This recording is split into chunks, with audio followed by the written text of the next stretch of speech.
చంద్రబాబుపై వ్యంగ్యాస్త్రాలు సంధించారు మంత్రి కాకాని గోవర్ధన్ రెడ్డి. నాయకుల రాకతో టీడీపీ బలోపేతమవుతుందని చంద్రబాబు చెప్పడం సిగ్గుచేటన్నారు. చంద్రబాబు తన హయాంలో ఏ కార్యక్రమాలు చేపట్టారో కూడా చెప్పలేని పరిస్థితి ఆయనదని ఎద్దేవా చేశారు. మరోసారి వైసీపీ ప్రభుత్వం ఏర్పాటు కానుందని ధీమా వ్యక్తం చేశారు.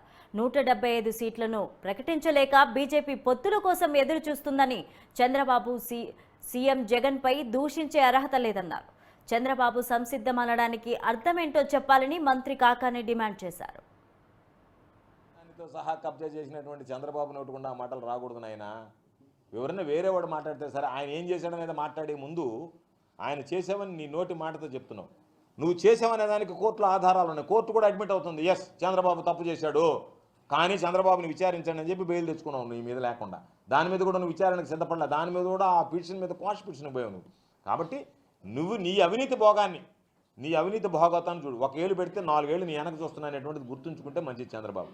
కాబట్టి చంద్రబాబు నాయుడు ఏంది, పీపీఆర్ వచ్చేసాడు, ఇంకా మనకి ఎవరు లేరు అనుకున్నావు. దీటైనటువంటి అభ్యర్థంగా మరలా ఫ్రస్ట్రేషన్ ఏంది, వీళ్ళు ఏం తీసుకొచ్చి పెట్టారే కాబట్టి ఆయన మీద ఎట్ట బురద చల్లాల. వెంటనే ఆయన నెల్లూరుకి రాలేదు, బాధ్యతలు తీసుకోలేదు, ప్రకటించిన వెంటనే ఆ ఆక్రోశం అంతా వెళ్ళబుచ్చాడు. అదే ఫ్రస్ట్రేషన్ అంటే. వేచి చూడడానికి కూడా ఓపిక లేనటువంటి ఫ్రస్ట్రేషన్. సర్వేపల్లి ఏం జరగటం లేదు. ఎవడంటే వాడిని తీసుకెళ్ళి, ఇప్పుడు సాధారణంగా మనం ఇంతవరకు నాయకులకి కండువలేసేటువంటి సంస్కృతిని చూసాం. సర్వేపల్లిలో సాధారణ ప్రజలకి, ఓటర్లకి కండువలేసేది చూస్తున్నాం.